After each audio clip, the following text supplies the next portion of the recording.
Wistful. Longing, pensive, wishful. To be candid, there is little to be wistful about in the good old days. Raiment. Dress, clothing. The potpourri of au courant fashionable raiment includes the fatuous and the discreet. Brigand. Robber, bandit. They captured the brigand, and he was incarcerated for a mandatory period. Corpulent. Fleshy, obese, excessively fat. Is there any veracity in the platitude that corpulent men are jocose? Rail.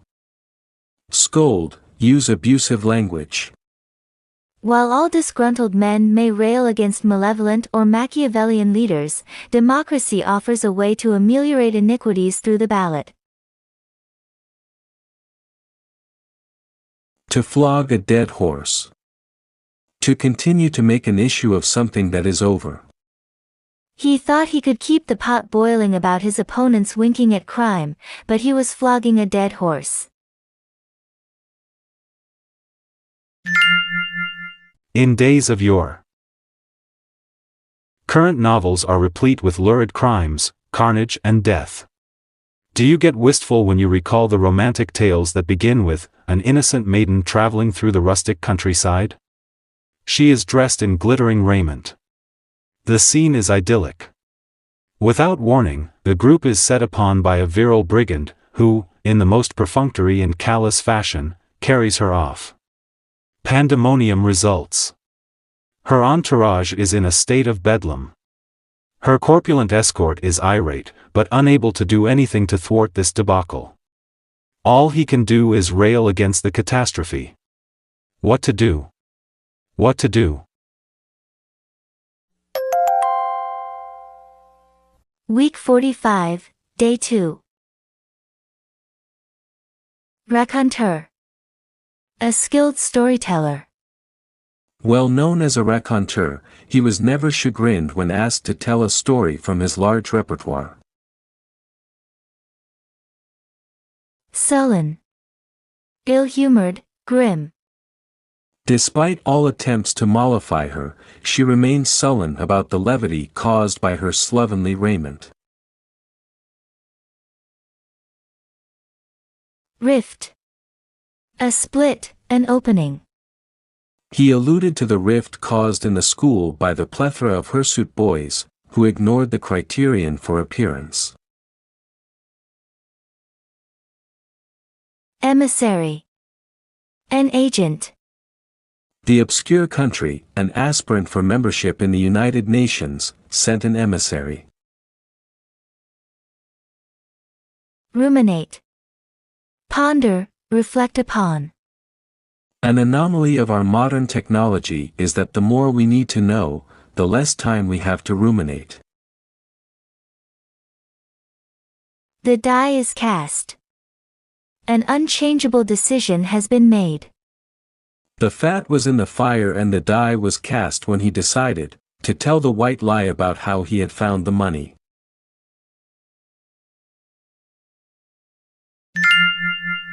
Woe is me. The raconteur of our story about idyllic times gone by goes on to elucidate how the comely heroine is taken to the bandits' hideout. There, a sullen crew of cutthroats is gathered.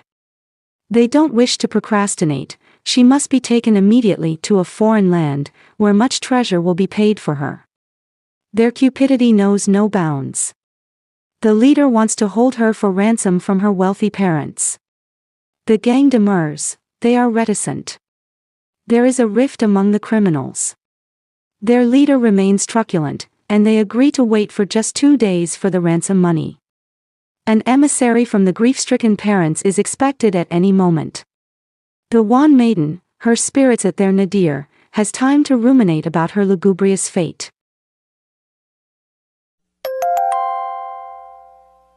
Week 45, Day 3. Taut. Tense, keyed up, on edge. There was a taut international situation, caused by the proximity of unidentified submarines to our coasts. Livid. Pale.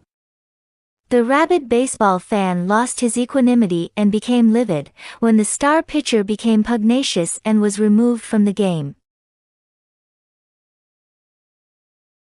Martinet.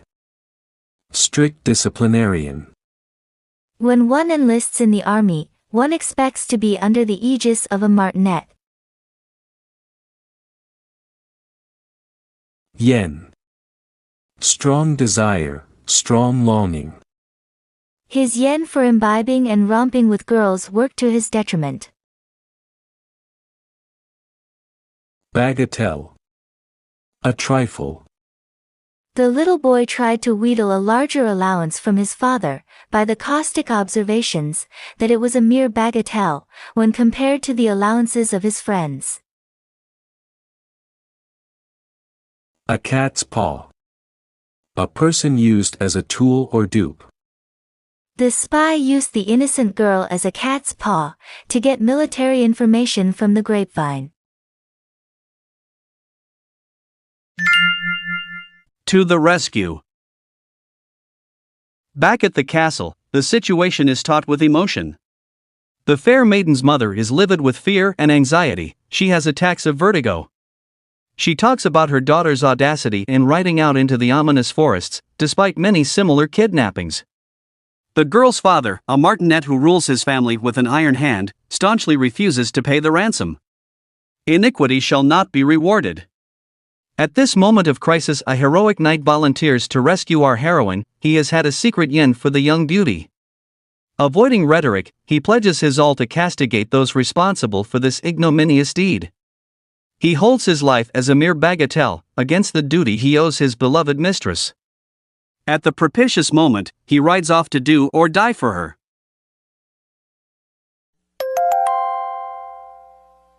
Week 45, Day 4. Callow. Youthful, inexperienced. It was deplorable the way the capricious girl led the callow youth on a merry chase. Appalled. Dismayed, shocked.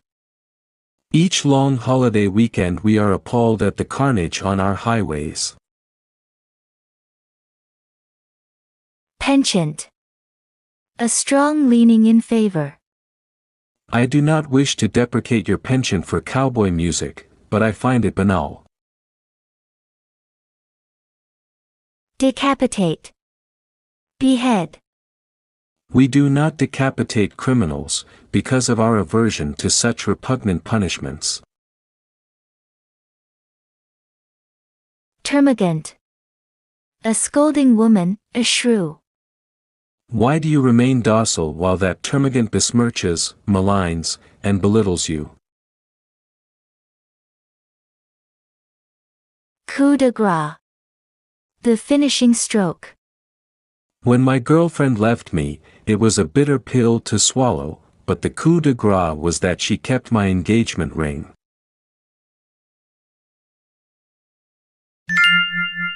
Well done, Sir Knight. Seeking his adversaries, the knight rides to their hideout. Despite his callow appearance, he is reputed to disdain danger and to be a prodigious horseman. The kidnappers lose their equanimity at his approach. They are appalled at the prospect, and they are in a quandary as to which one will meet him on the field of combat. The leader, under duress, rides out. Do you have a penchant to die? Derides the knight. More vituperative remarks follow. They spur their horses toward each other. It takes but one blow for our hero to decapitate the villain. The others flee to avoid their imminent destruction. The knight takes the maiden on his horse, and they ride back to the castle. Their wedding soon follows. Little does the knight realize that the fair maiden is a garrulous termagant who will make his life miserable with caustic remarks. Still, the cliché, "and they lived happily ever after," must conclude our fabricated tale.